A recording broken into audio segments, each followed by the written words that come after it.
evidentemente é o leito, é o berce onde nacín, polo tanto, tanto as súas entes, o entorno, a xeografía, a vegetación, as costumes, as tradicións, a época na que nacín, todo está vencellado a este máxico lugar.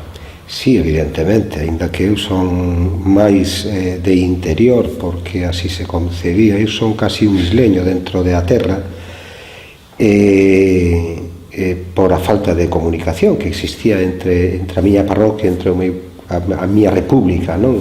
O meu coiro natal e Cangas, distando só 2 kilómetros ou 3, pois, sin embargo, estaba moito máis vencellado ao mundo do agro e da terra que a do mar, pero por añadidura meu pai foi mariñeiro, entonces aí é onde empezo a mergullarme nun mundo que para min en un principio pois era máis agresivo, se acaso, distinto, con outra profundidade, como así é, non? Con outra profundidade, porque non é o mismo enleirar que navegar. Esa profundidade pois fíxome preocuparme e investigar e experimentar sobre temas que estaban estreitamente vencellados a ese máxico mundo, duro pero máxico mundo. Bueno, eu son a terceira ou cuarta xeración unicome, descendente, digo, polo tanto estou rodeado de mulleres, eu casi falaría que son descendente matriarcal máis que patriarcal, non? E así sucede, porque eu logo teño fillas, as miñas fillas teñen fillas, as miñas irmáns teñen fillas, por lo tanto vivo nun mundo moi rodeado de o xénero feminino. Creo que a Sara Soto é o resultado de un tempo que haya influencia do meu entorno. Evidentemente hai unha parte que firmemente, rotundamente ou contundentemente de marcado carácter costumbrista, pero para min a Sara Soto é outra historia, non? A Sara Soto é o resume de ese tempo, de un traballo como diríamos, de un traballo de intentar reafirmarse no oficio e de poñer as cousas no seu sitio artística e conceptualmente falando. Eu creo que a Sara Soto, que a mellor definición sería donde se manifesta a preocupación por a aprendizaxe, pola formación e pola consolidación. Eu creo que iso é o que definirá. Hai obra anterior, evidentemente, pero creo que aí está forte, non? Está a parte forte, donde entendo, en certo modo, que a figuración xa a tiña traballada con certo rigor e xa podía atreverme a esa preocupación que tantas dores de cabeza me daban aquel intre, que era o traspasar ese umbral, ese quicio, para adentrarme nun mundo máis abstracto, máis vanguardista, máis conceptual. Aí aínda non se manifesta, pero sí se manifesta o trazo, que é moito máis diáfano, a pincelada que sae mancha, a falta de preocupación nas últimas obras de aí, non? E aí sería o gran salto despois dos anos 70. Si hai unha evolución que é lóxica, pero tamén hai algo que che atrae, pois consciente ou inconscientemente vaste introducindo, non? Vaste mergullando aí. Eu solo tuve un pequeno lapsus que foi contacto coa música, e como non decilo, gracias aos Beatles, que para mí foi un momento de revolución do planeta, pero sabía que non podía chegar a grandes cousas, como así foi, vamos. Entonces o que se tiña máis claro é esa paixón que sempre mantiven co mundo das artes plásticas e bueno, pois eu lembrome de sendo moi pequeno facer cousas, pequenas pezas tamén en esculturas, xogando coa lama, co barro, porque eu creo que nacemos todos con certas dotes para manifestarse plásticamente desde o vientre de a nai, encanto nos pairen xa queremos facer cousas, non? Así como estamos cada intre da nosa vida, pois si damos marcha atrás ao tempo, nos vemos conscientes de sentirnos, tocarnos, de acaricia, de cando empezamos a distinguir as cores, as formas, os movimentos. Eu creo que tamén plásticamente sucede algo parecido, non? Entonces eu, por iso me quedou marcado, non, as tardes de os xoves, que para min foron apaixoantes, e iso que era algo que tamén me deixou moi mal sabor de boca, por outra parte, porque era un día de festa, porque era o día do debuxo, pero por outra parte tamén o sabor amargo ese vendado por o que che obligaban a debuxar, porque pensa que estamos falando dos anos 50, Franco estaba aí en pleno auxe e os mestres eran de o réxime, todos non, perdón, salvo excepcións. Sempre tuvo ese carácter rebelde? Sempre estuvo en contraposición con o mundo que le rodeaba? Sigo estando. Eu son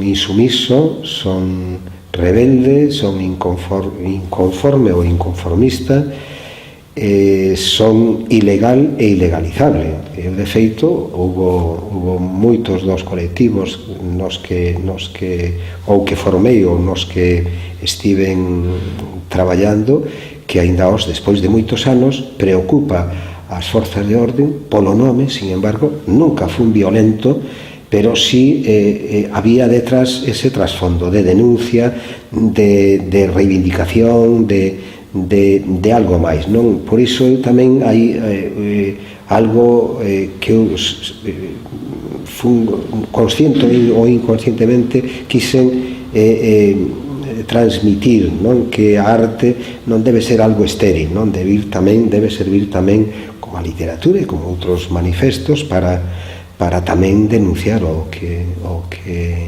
debemos denunciar. Polo tanto, moitas veces, sin utilizar máis que a arma do pincel ou do cincel ou do verbo, non? Ou da escrita, pois podemos obter resultados que van redundar positivamente na mellora das condicións humanas, da convivencia, da paz, da confraternidade, non? E do igualitarismo. O sea, moitas veces con dúas pinceladas pode ser o millor dos manifestos contra o inquisidor, non?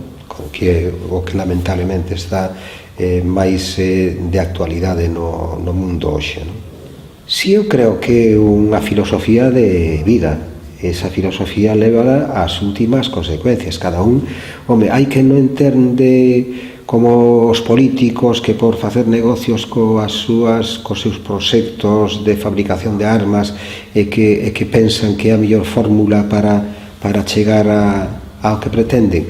Eu penso que non. Eu teño outras armas que son as miñas mans, o meu pobre, humilde intelecto, para pelexar, para denunciar, para reivindicar, para manifestarme contra algo que eu estou convencido de que é injusto, non? A mellor forma que teño para facelo, a mellor forma que sei de facelo, pois é pintando, e creando, e esculpindo, e facendo unha instalación, unha performance, ou simplemente soñando para despois que quede ese trazo aí, que vai a ter esa significación, evidentemente. Eu, cando comezo un proxecto, sempre xa me plantexo, polo menos a un penso en un plazo de un decenio, non? Polo tanto, ese decenio vaime polo menos a crear disciplina como me crea o traballo diario, non? O sea, o estar constantemente traballando, pintando, esculpindo, pensando e experimentando, eso mismo eu aplico a esos decenios, non? Logo poden producirse cousas como nos anos 90. Eu cada esos 10 anos vou a cumplir, a intentar madurar, e como se fora eses 9 meses que a nai ten para ir ao seu fillo, non? Entón eu parto de que nesos 10 anos vou madurar o que realmente quero botar fora, non? O que realmente quero parir. Entón, a veces sucede con exactitud, outras veces con menos exactitud, e outras veces prodúcese dualidades, como por exemplo, como decía, dos anos 90, non? Que a raíz de unha serie de traballos que había feito pois durante viaxes polo Amazonas, por Cuba, Brasil sobre todo, e algo de África, pero sobre todo co corazón en África e coa mente en África, e a mellor forma que entendía de facelo chegar á humanidade que fose por medio de unha figuración, aínda que fose evolutiva, unha figuración e un realismo de novo trazo, de novo tempo, non? O sea, con un trazo moito máis aberto, non? E importando, dándolle menos importancia a ese produto estético só, o sea, dándolle moita máis importancia ao resto dos elementos que van confluir para rematar tamén coa estética. Pero unha exposición en Berlín faime sentir en primeira persona ese conflicto que por sorte, pois bueno, estás apaciguando, non? De a caída do muro, ese odio que existía entre o Berlín oeste hacia Berlín este, non? Entón, iso fíxome reflexionar. Para min foi un mazazo increíble, pero tamén foi un despertar, non? Non me importou nada volver a serie que estaba deixando, que era un berro ecolóxico e loito en col dos brancos, para darlle continuidade a esa serie con un matiz e con un concepto totalmente distinto, e plásticamente tamén, con resultado, coa factura totalmente distinta. E curiosamente fago as dúas series no mismo tempo, variando mellor un pouquiño, comenzase un pouco antes, outra un pouquiño despois, pero logo xúntanse, non? De feito, por iso están xuntas na sala G, na sala H. Sigo traballando na obra posfigurativa ou nese neorrealismo donde narro o que me sucede e como me involucro e como vivo esas situacións de outras razas, de outras cores, da negritud, tamén de outras culturas, non? De ese indigenismo, e ao mesmo tempo traballo co esa obra moi conceptual, que é moito máis conceptual incluso que a parte anterior, da que continúa esta. Bueno, aí é cando tamén me dou conta do esencial que foi, doume conta antes, pero aí é cando realmente teño a certeza de que o camiño andado non foi baleiro, non foi en balde, o sea, non me arrepentín en absoluto de madurar moi xoven, ou de empezar moi xoven, ou de pasarme moitos anos traballando sobre temas puntuais, e sobre temas costumbristas, e sobre temas realistas, e sobre a figura da que non me cansei aínda hoxe, porque esa madurez que che vai dar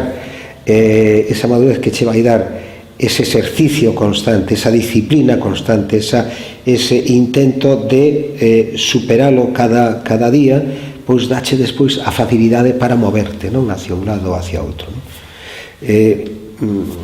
Estas dúas series que confluyen nos anos 90 dan pé a unha serie, como sabes, que se titularía, que isto ademais estuvo participando nunha xira, estuvo xirando sobre todo por varios países americanos, de la figuración al conceptualismo, comisariada por Marta Gómez Crespo, y en un principio quería ser mal interpretada, e creo que conscientemente, que son as miserias de que moitas veces coas que nos topamos dentro da realidade do mundo da plástica, pero logo, pois, falando e intentando retomar, pois hoxe sigue estando por aí, sigue xirando por aí. Quere decir que pasaron 20 anos, ou estamos no 2011, non? Desde o 90 e tal, ou desde o 90 e algo, pois casi 20 anos e 20 anos por aí esa obra. Obra casi antagónica, ou tan antagónica que chegan a coincidir os polos opostos, volven a reencontrarse, de o negro Berlín, de a xelidez de o negro Berlín ao negro afroamericano, esa calidez, ou viceversa, non? Porque como así o quisen facer chegar ao mundo, non? Da calidez do pobo esclavo, do pobo indígena, a xelidez de un pobo sumamente importante e que hasta incluso quixeron ser o gran imperio, non? O sea que iso está contado aí, está narrado aí. Creo que son un pouco notario dese, dou fe un pouco dese suceso. Sucede en min e algo que tamén me gustaría invitar. Hai moitos artistas que lles dá medo variar o seu roteiro, non? Eu invitaría a que non tivesen medo a variar un roteiro. Eu creo que o artista o que ten que estar convencido do que fai, e se está convencido do que fai, non importa que vehículo utilice para chegar a ese produto final, a ese produto que él considera que é de gran factura como para estar aí presente, non?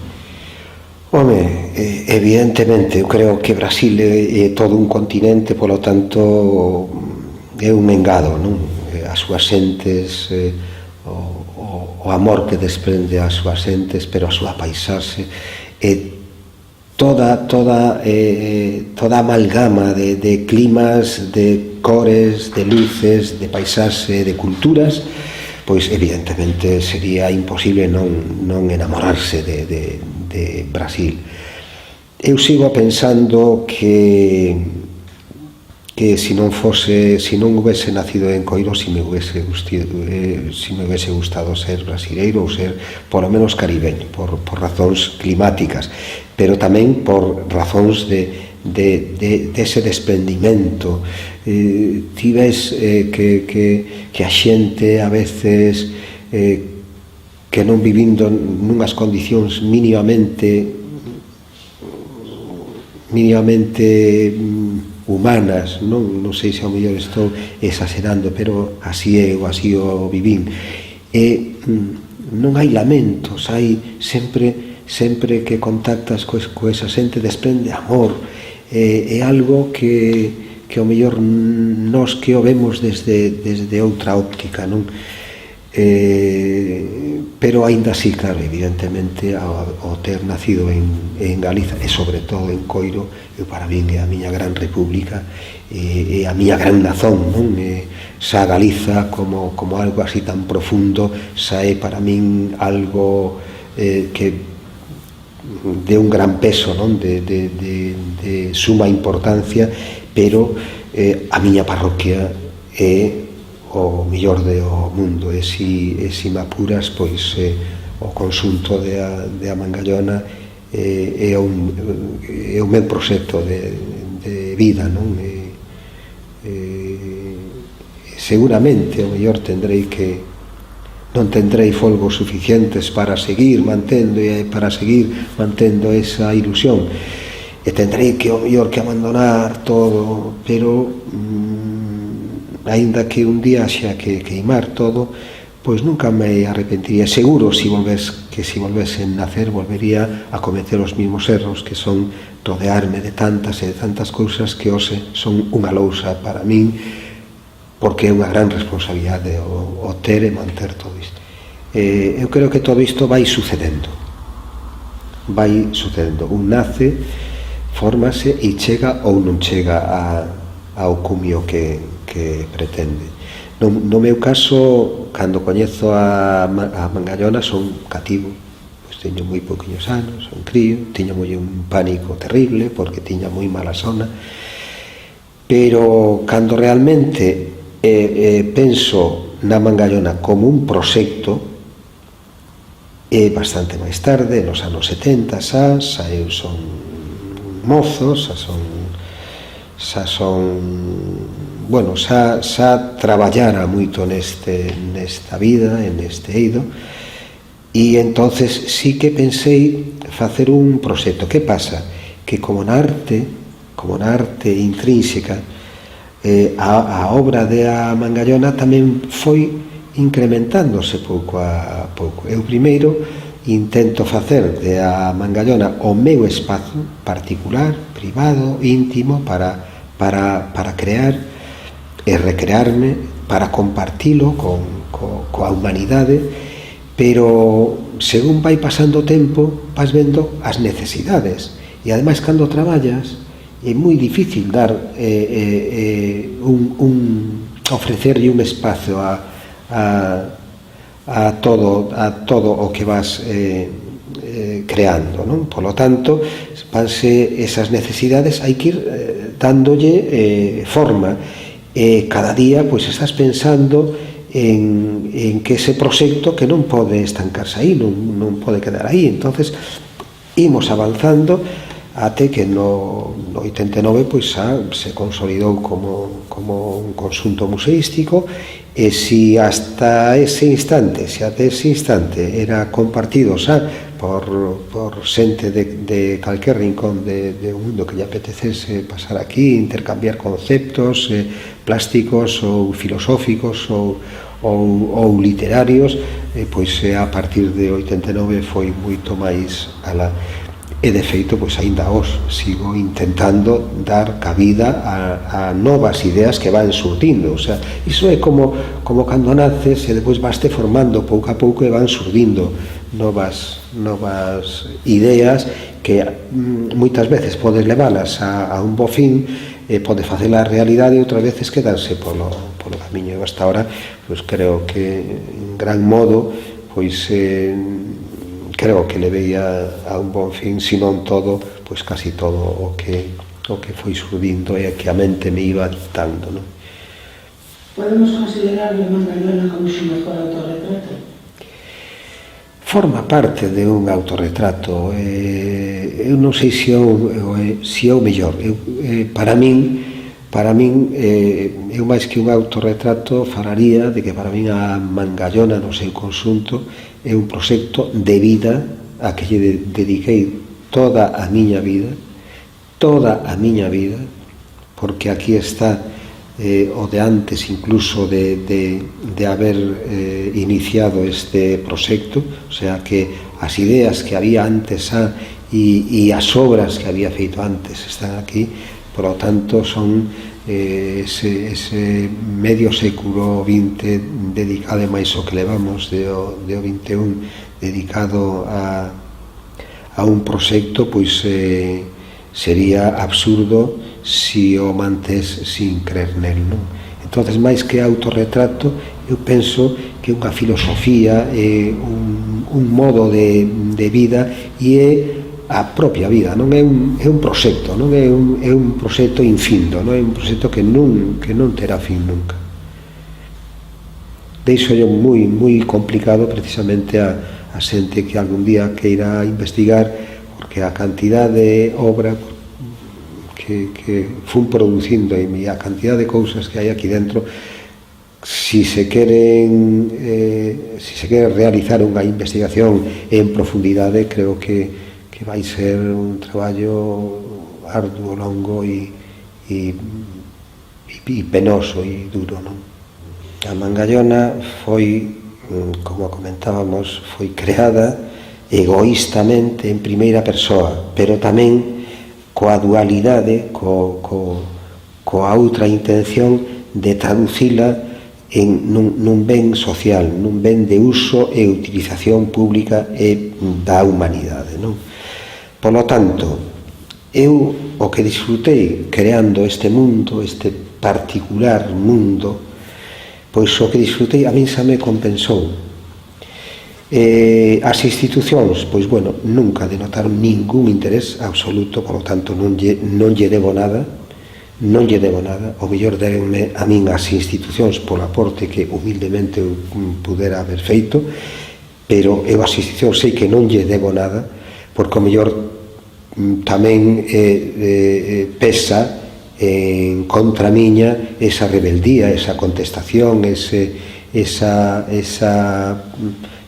personalidade adversa que se me supón.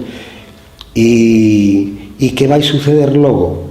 Pois pode suceder dúas cousas: ou que así como eu parín, que o destruya, ou que queda aí para como un ben cultural, un ben social.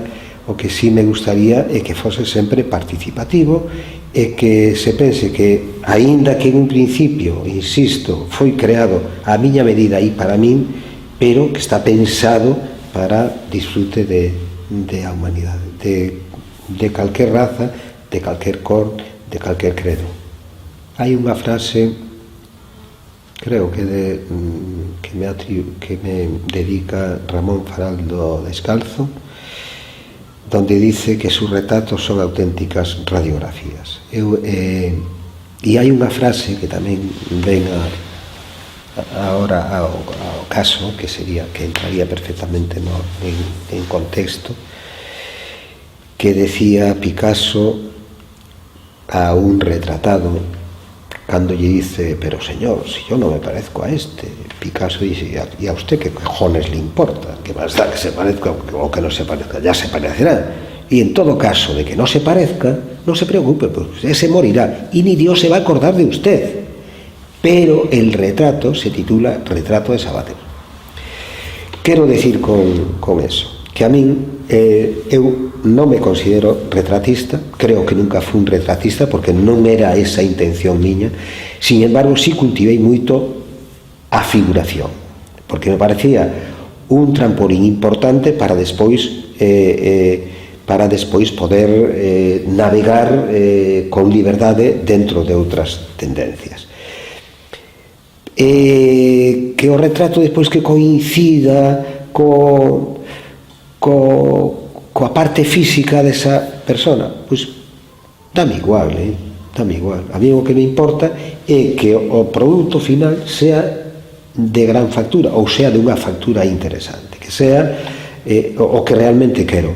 Pero sobre todo, a parte desa parte estética visible a que lees a primeira vista, sobre todo, para min, o máis importante de o retrato da figura, por iso lle chamo figura, e escudriñar dentro dese personaxe retratado. Entonces, eu quero traspasar, como decía nese artigo que me dedica Ramón Faraldo, non son retratos, son auténticas radiografías. Eu creo que a veces sí, pero é algo inconsciente.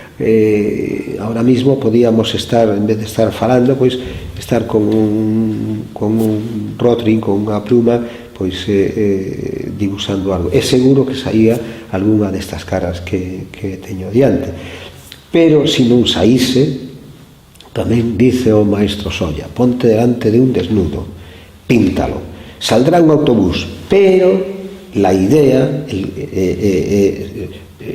ese desnudo te ha sugerido esa obra que ha estado aí.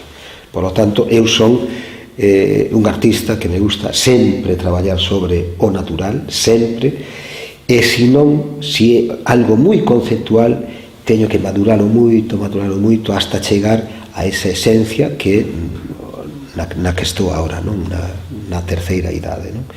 Que ao mellor con un trazo fago ou quero expresar, ou así o intuyo e así o creo e así o penso, quero expresar o que fai 50 anos ou 50 e tantos anos pois tiña que elaboralo pois dunha forma complexa con moitas dificultades, non? Con un traballo grande detrás del. Pero ese trazo que os é casi tan minimalista ou que é puro existencialismo, ese trazo vai a condensar toda esa bagaxe desde aqueles anos hasta hoxe. Nunca se chega o viaxe no mundo da plástica é tan placenteiro como cruel, non?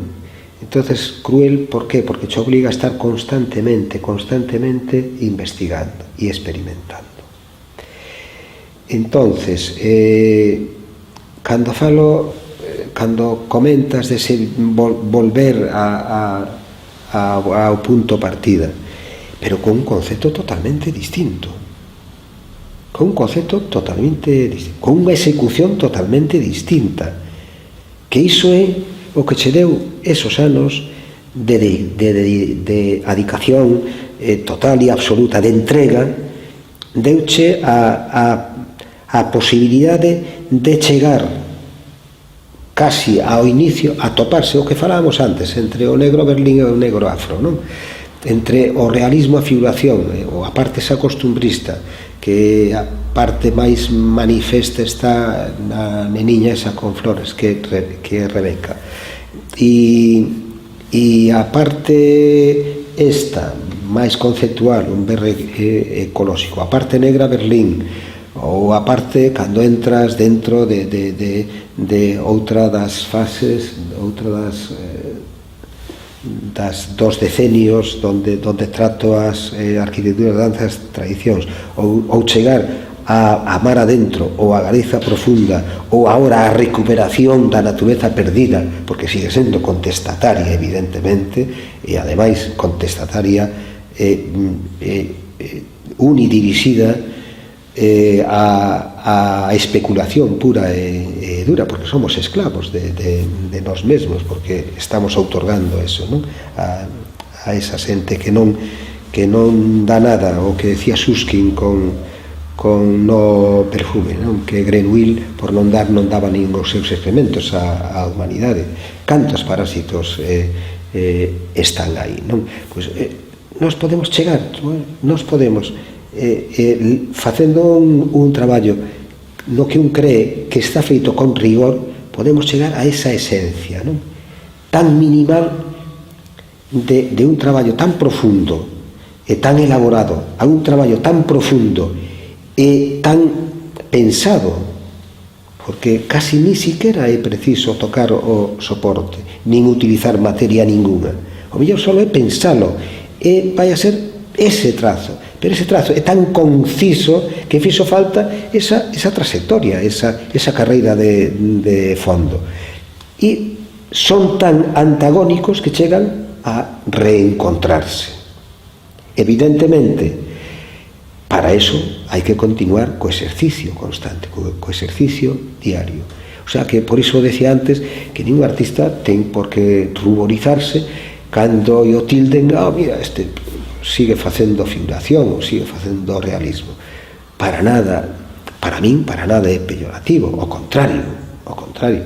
E podo, ahora mismo, pois, como sabedes, pois podo non presumir, pero podo facer referencia ás miñas estadías en obra, en momentos de creación de obra moi profunda e moi conceptual, pero non me dá ningún rubor facer o exercicio diario, porque figurativo, realista, máis ou menos, con un trazo máis máis aberto, máis diáfano, máis solto, pero dentro de un realismo. E non me dá ningún rubor nin expoñer unha peza desa, nin falar de unha peza desa, porque iso é o que me dá pé a poder navegar como navego con certa facilidade, ou creo que con certa facilidade. Para mí isto conforme con esa facilidade coa que chego a outros movimentos plásticos, non? Podo falar xa dos anos 60, que cando fixen este traballo de un berro ecolóxico e loiten coldos brancos, esa contestación vai en contra deso, de un subproducto yanqui donde se di que en arte vale todo. De feito chega a chamarse el arte del todo vale. Eu creo que non vale todo en arte, porque se non confluyen os elementos dos que fomos debullando durante esta charla, se non confluyen pois composición, cromatismo, concepto,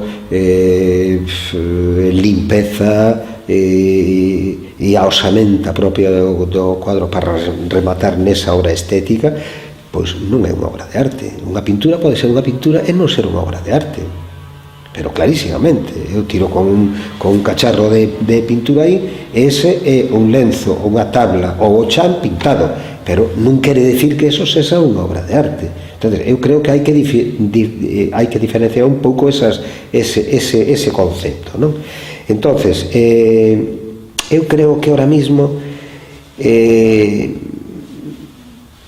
desde esa proposta que nos ven desde o novo continente, nin eles creen nela xa, porque xa non se chama la obra del todo vale, ¿no? Todo vale en arte, o el arte del todo vale, se llama, quiere chamarse, vamos, la postmodernidad. De aí, evidentemente, tampouco hai que sacrificar todo, porque sabemos que hubo uns elementos de ruptura que aportaron grandes cousas ao pop yankee, non? Ao pop americano, pero son salvedades, son individualidades. O resto estuvo aí mentras o soportou el gran capital, el gran imperio, pero dai non vai pasar. De feito, ahora mismo acabo de ler un documento donde os estadounidenses están facendo acopio de todo o realismo e de toda a figuración con calidade, evidentemente, coa que se poidan facer, porque eles non teñen nada nese sentido. Entonces, creo que dá impresión de que empezando a destrucción, o sea, a descomposición da arte en elementos abstractos, dá impresión que eres máis vanguardista. Non é certo, non é certo. Nós temos exemplos aquí na escola española como Picasso, por exemplo, que foi un gran realista, un gran figurativo para rematar sendo un home de ruptura.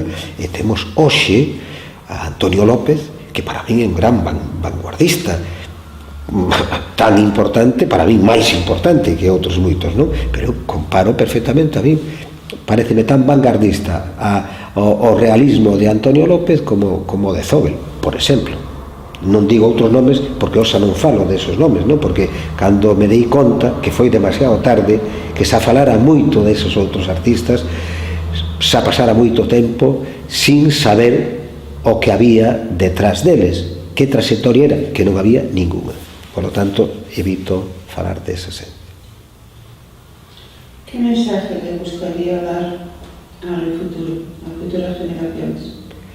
Bueno, eu creo que como desde que nacemos temos que facer unha carreira de aprendizaxes, non? De aprender a escuitar, a ver, a distinguir cores, a andar, a falar, a formarse logo, noutro senso, hasta chegar a profesión ou a adicación que un pretende. Pois eu creo que esos son os pasos naturales, lóxicos e imprescindibles.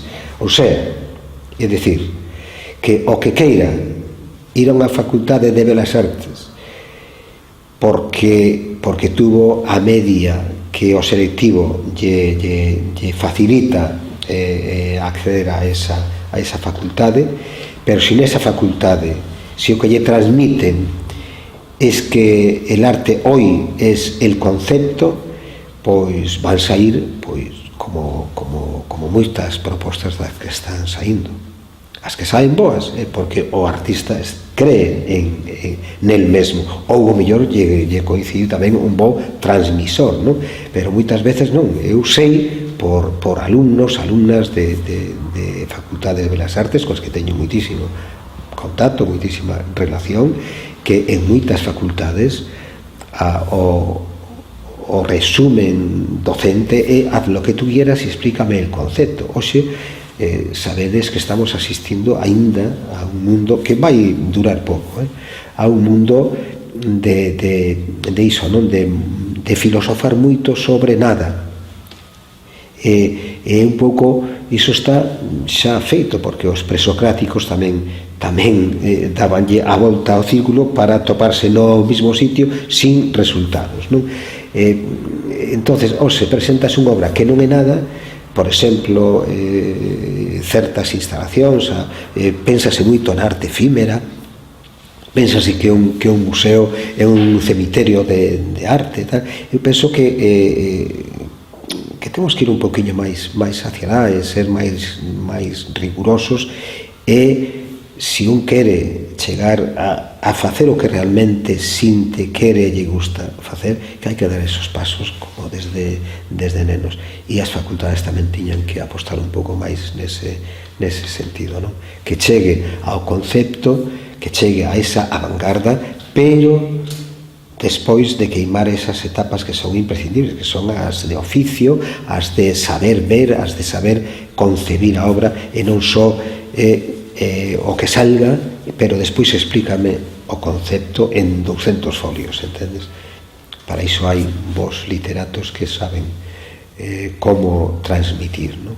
Eu non digo dar marcha atrás no tempo, nin no espazo, nin na creatividade, para nada. Eu o que digo é que para chegar a esa carga conceptual que moitas veces se vende como tal é mentira, eu sigo pensando que hai unha gran parte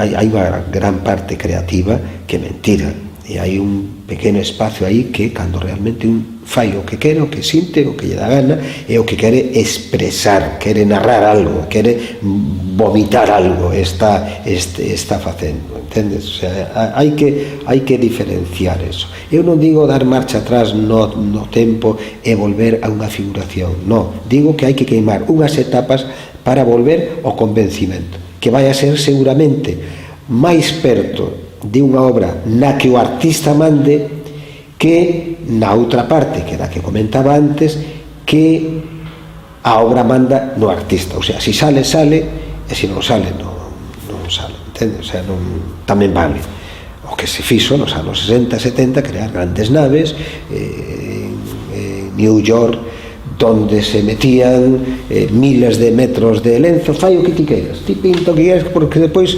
veño eu e xa recortaría o cacho que me interese e tal. Iso non podemos chamarlle arte, e non podemos empezar por aí. O sea, iso pode ser un punto final, non? Xa como conclusión a toda unha vida. Ese trazo do que che falaba antes, e ese trazo que a súa simplificación é tan sutil que che fai estremecer, non? Pero por qué? Porque ese trazo non é casual. Por lo tanto, ti estás mandando nese trazo, non está ese trazo acondicionándote a ti. Son tan egoísta, no mellor sentido da frase, que todo o traballo que fago é en primeira persoa, e despois tamén son tan desprendido que todo é para a humanidade. O planeta está poboado por 7.000 millóns casi de xente. Si 6.999.999 creen no meu proxecto, fantástico. que esos 4 ou 5 que tendenciosamente, porque casi sempre tendenciosamente, porque eu teño amigos, outro día comentábame un artista co que me reencontrei e dicen, joder, es que nunca te escuché hablar mal de ningún compañero artísticamente falando, e dicen, joder, que eu acepto toda a proposta que veña de outro compañeiro, e sobre todo se é de un compañeiro, pero ademais é que son admirador dos meus compañeros e do seu traballo. Evidentemente sempre che gusta que valoren o traballo de cada quen, pero como che comentaba, 4 persoas que tendenciosamente que intenten tergiversar ou facer creer o contrario de o que realmente ti queres manifestar dentro deste mundo, pois eu non lle podo dar ningunha importancia. O sea, o mellor en estes casos é respostarche que ignoro que alguén pois menosprecie a miña obra. Non me importaría, non me importa, porque tampouco podo considerarme de tal perfección como para non ser criticado, incluso mal criticado. A satisfacción está en migo mesmo, que é o interesante. Despois no meu entorno máis próximo e despois no planeta. E deses 6 ou 7 mil millóns van a percibir esa mensaxe os que queiran, e os que non, pois non pasa nada, entendes? Eu, como non eu sei, pois é unha xente que tamén a quero ignorar. E como exemplo decirche que aquí chega xente interesados por investigar na miña obra ou na Mangallona ou en varios aspectos sempre intrínsecamente vencellados a esta casa museo, pero sobre todo na obra, non? E ten chegado xente de Bantá, Finlandia, de Sudáfrica, de Canadá, de Estados Unidos, de Alemanha, de calquer país asiático, africano, incluso de Mongolia, que foi a xente así máis singular dos que me visitaron. Por lo tanto, esa é a mellor resposta. Que non veña un de Coiro ou un de Cangas, ou que non veña o señor alcalde ou o señor ministro de tal, é o problema del, non é meu. Eu coa riqueza creada por min e que comparto co esa humanidade, xa a teño disfrutada, e el vai quedarse sin disfrutar, o que entenda que non é importante, non? Que xeralmente é tendencioso, o sea, non é casual, non é casual que este proxecto xa nunca quixen que as institucións estuvesen aí apoiando, pero non é casual que despois de tantos anos e de a contingencia que se condensa aquí dentro, e que as institucións que non tomasen algún tipo de iniciativa, que ao mellor tampouco aceptaba, non? O mellor rexeitaría de plano, ou si a rexeitaría, vamos. En ese aspecto, a nivel político, se siente defraudado? No, porque eu cheguei a unha conclusión de que hai tan pouca diferencia nese sentido, cuidado, nese sentido, hai tan pouca diferencia, é un marxe tan ínfimo o que existe entre un político de unha clase, de unha cor, a unha clase, por lo menos no mundo da cultura e sobre todo no meu mundo. Porque para min foi igual desde os primeiros gobernantes nos anos 70 que os de hoxe, igual, o sea, o mismo aprecio ou o mismo desprecio foi aí. Por lo tanto, como ignoro xa a esa xente, pois non me fai ningún daño ni me preocupa en absoluto.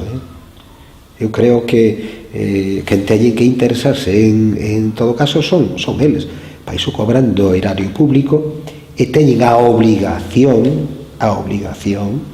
porque iso lembrome estando un partido no poder aquí, certo partido no poder autonómico, e o seu conselleiro ou director xeral de Cultura tiña que asistir a un acto aquí, e non argumentou, isto era un venres e un sábado, e argumentou o luns que non sabía onde quedaba Coiro ou a Mangallona, non?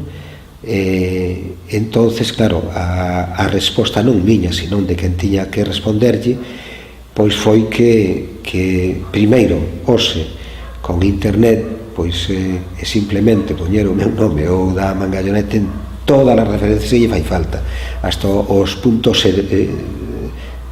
xeodésicos, non?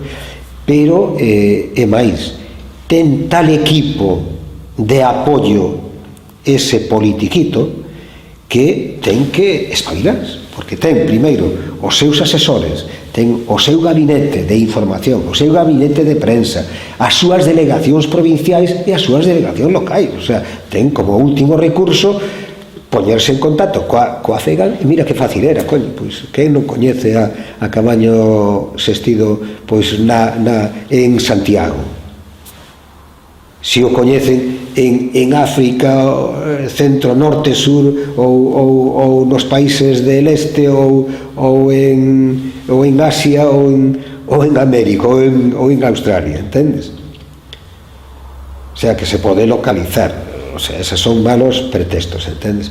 Eu tamén sei que é por esa rebeldía miña, o sea, parte da culpa, que eu me a considero culpa, porque eu son libre pensador, por lo tanto, a min non me vai a influir un puñado de dólares, entendes, ou de euros en este caso, non me vai a influir para actuar dun xeito ou do outro, ou para pensar dun xeito ou outro. E eu sei que esa é a factura, a terrible factura que me tocou pagar primeiro por ser un militante clandestino na súa época e ser un rebelde oso. O sea, eu dixemos antes que seguía sendo ilegal e ilegalizable, e serei todo o insumiso que se poida, entendes? Porque a Constitución fala de un xeito e eles a praxis é totalmente distinta. Outro día, con unha visita, con un grupo, con unha visita guiada, e había varias criaturas, varios pequenas, e unha delas agarrouse a min, pero como se fora algo que non se pudera tocar. E dixen, sí, toca, porque eu son da mesma carne e da mesma pel como tío, como teus pais ou como teus avós, se acaso. Vamos, eu non penso nin estar por encima de ninguén, nin tampouco estar escondido de ninguén. Por iso me luce tanto pelo tamén, por non calar, porque a veces pois non soporto a injusticia, non soporto o engano, ou non soporto pois iso, non, esa terrible e cruel diferencia social que existe na humanidade. Entonces trato de esa mensaxe ser, como decía antes, notario do que está sucedendo en cada instante, pois unhas veces por medio de unha figuración e outras veces por medio de unha abstracción total e absoluta, rotundamente abstracta e conceptual. Hai testemunhas aquí de un feito que cando eu cumplo o medio século, pois houve un sacrificio e foron condenadas como contestación tamén, como protesta, foron condenadas 150 obras, era das que se indultaron 20 e se sorteou unha, pero esas 150 non quería decir máis que esos 150 anos que supoñían para min os 50 anos que cumplía. Disto fai moitos anos, pero bueno, quero decir que eu son unha persona humilde, currante, labrego, mariñeiro, de esa mestura de mar e monte, como a profunda e a eterna Galiza. Mereceu a pena vivir un ano máis, pois, como se pode ver neses autorretratos, ou nesa obra final, que sempre a fago casi en noite boa e en fin de ano, casi sempre, pois creo que a reflexión, ou polo menos quero invitarme a min a reflexionar sobre min mesmo e sobre o produto executado durante ese ciclo, non? Hai eso é moito máis íntimo, polo tanto penso en min, é para min, e pode ser recibido despois por a cidadanía ou por o espectador como mellor lle conveña, non? Pero é como se eu me estivese facendo unha auditoría a min mesmo, non? Pedíndome un estado de contas, non? E iso pensando se realmente mereceu a pena ese ano. Eu moitas veces dubido moito de que merezca a pena seguir vivindo, non? Por exemplo, nesas obras creo que manifesto con moita crudeza, non? E por iso non me importa, porque penso en ese instante, estou pensando só en min. É unha obra moito máis persoal, non é unha obra de disfrute común, aínda que para disfrute común, pero está pensada sobre todo en primeira persona.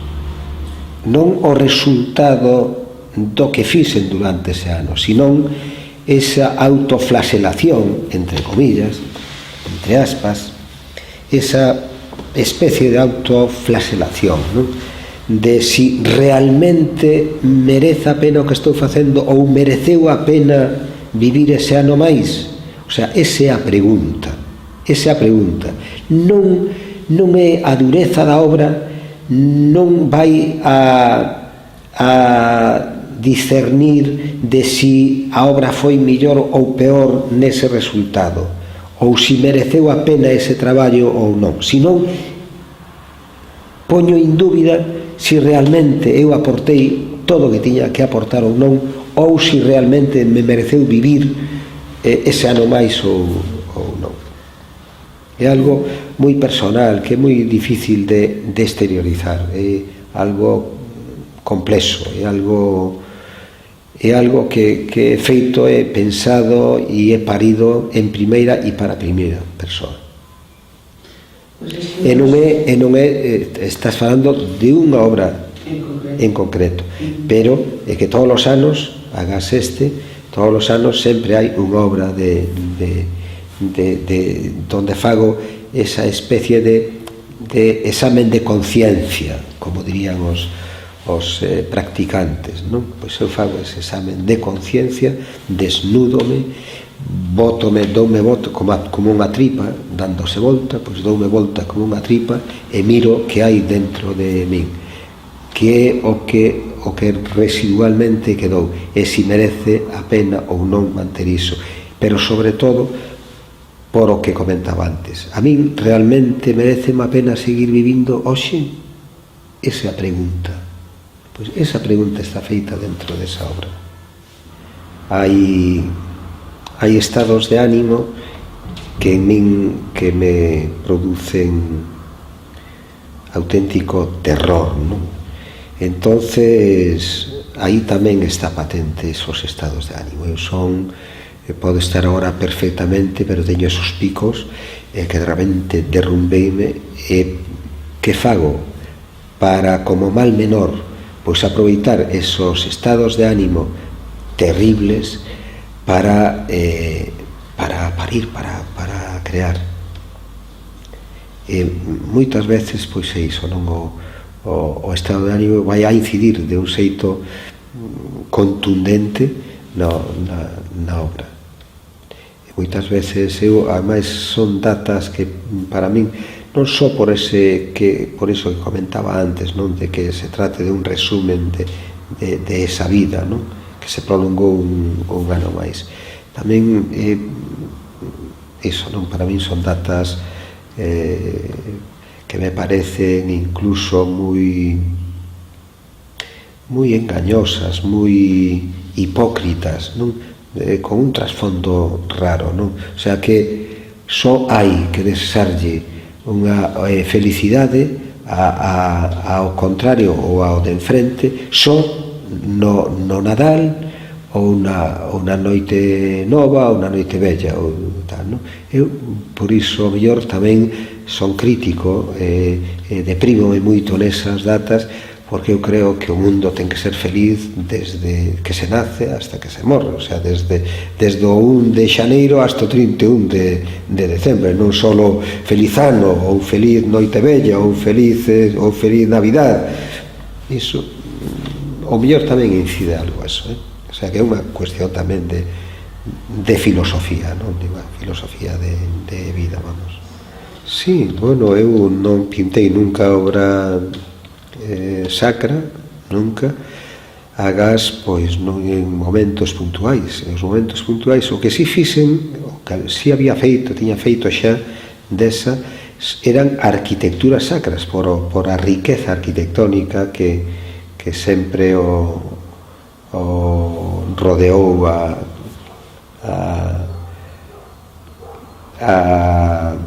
estos poderes, porque sí que foron poderes, non? De feito foron mecenas e foron patrocinadores, creadores de patrocinadores e propulsores de grandes arquitecturas, pero nunca me había metido na obra intrínsecamente sacra.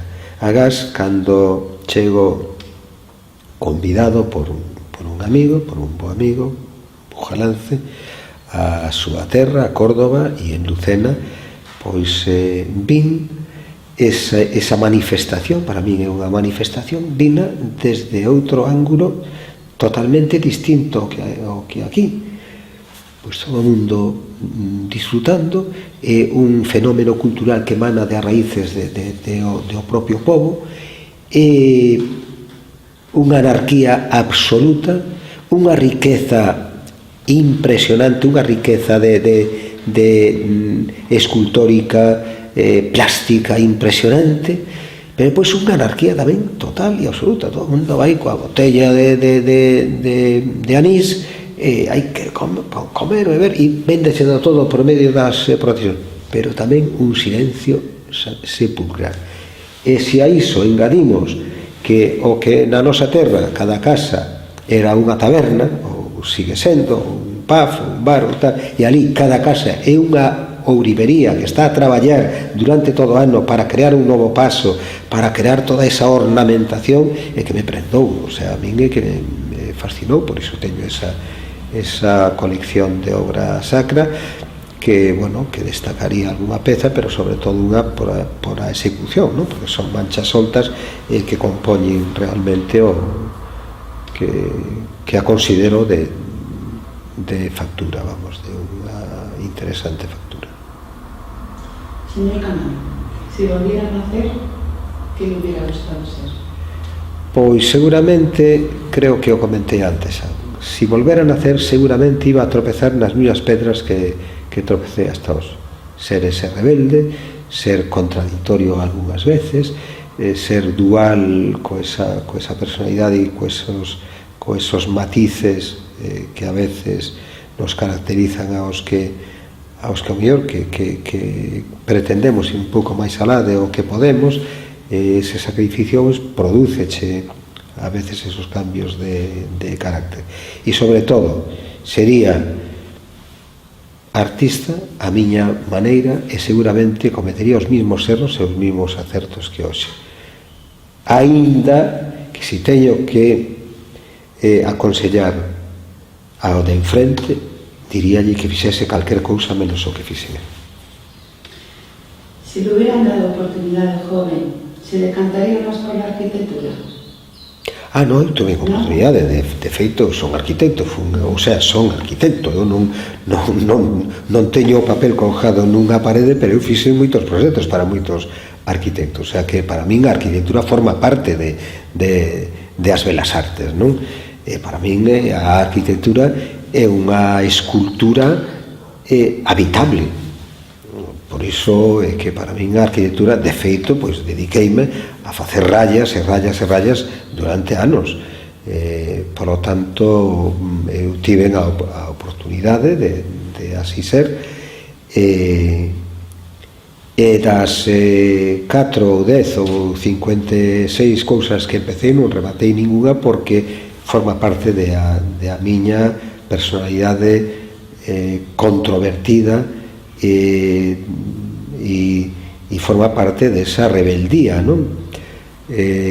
Porque cada vez que asistía a algunha escola ou a algún centro docente, en canto aprendía o que quería, pois a era suficiente, e pululaba, escapaba para outro sitio, porque me parecía pois que iba a aproveitar máis o tempo, non? Sempre me pareceu que o tempo que corría excesivamente, corría moito. Por lo tanto, tratei de aproveitalo ao máximo. Por eso tamén o que comentábamos antes, non? Eu son currante de 24 horas ou de 25 horas cada 24. Agora menos, porque xa podo menos, pero sí, durante moitos anos o tempo que eu pasei descansando foi pouco. Caralladas, pois sí, pois algunha excepción, pois entonces tamén aproveitaba o tempo, porque me axudaba a predispoñerme outro día a facer algo, polo menos sin ser presuntuoso, algo importante, non? Polo menos que tuvese certo interese, non? Eu creo que hai un ciclo que, cando se cumple ese ciclo, pois non ten moito sentido estar aí, sobre todo cando a valoración do tempo, como acabo de decir, para min é moi importante, non? Eu penso que un ciclo que se cumple carece de sentido estar aí. Nós tuvemos proxectos interesantes que duraron aí pois 10, 15, 20 anos.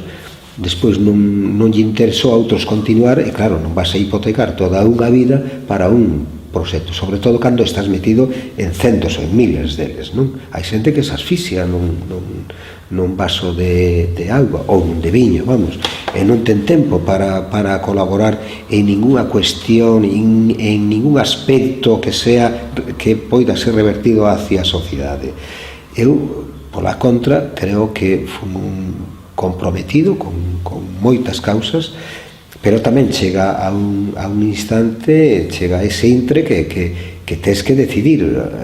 Continúas, hipotecas o resto de a vida en detrimento de poder seguir facendo novas cousas ou de impulsar novos proxectos ou de apoiar novos proxectos. Aí eu creo que esa é a cuestión, para ir a algo moito máis concreto.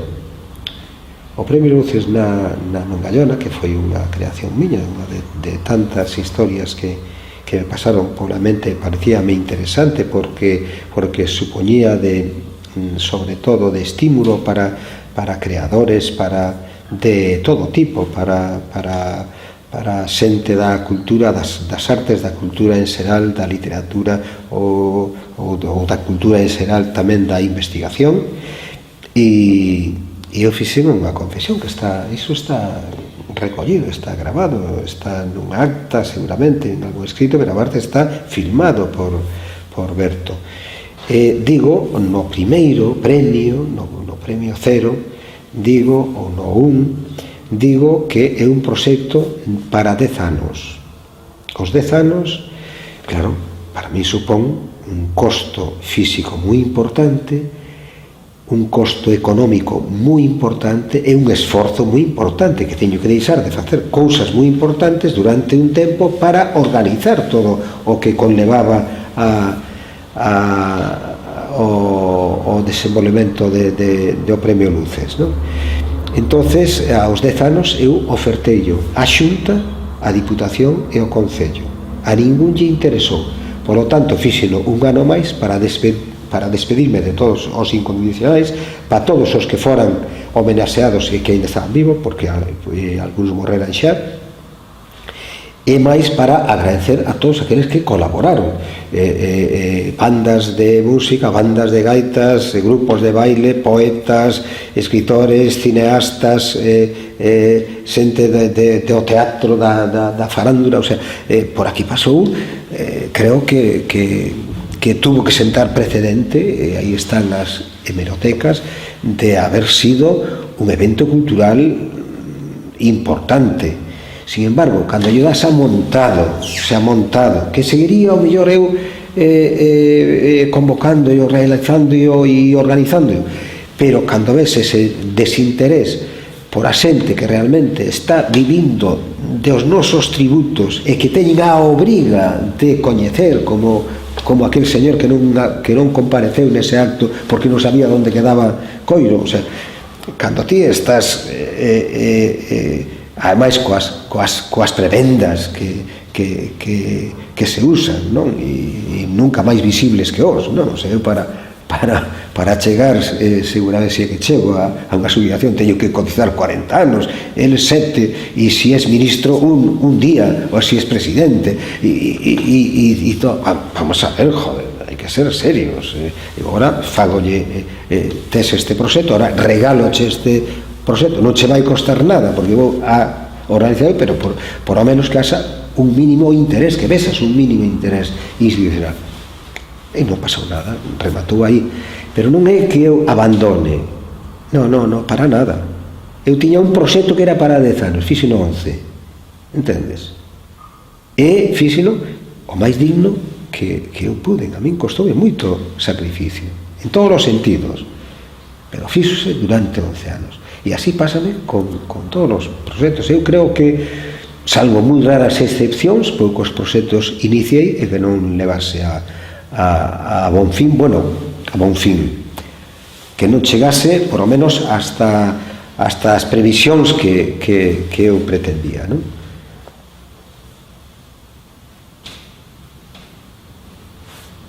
O silencio, a soedade, pero tamén a amizade,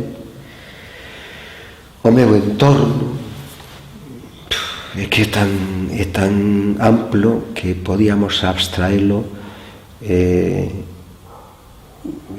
nalgo tan forte como eu non podo prescindir de nada. É algo tan abstracto que lle podemos dar a esa pregunta esa resposta, non? Paréceme que non podo prescindir de nada. Como non podo prescindir de vivir sin respirar, ou sin pintar, ou sin crear.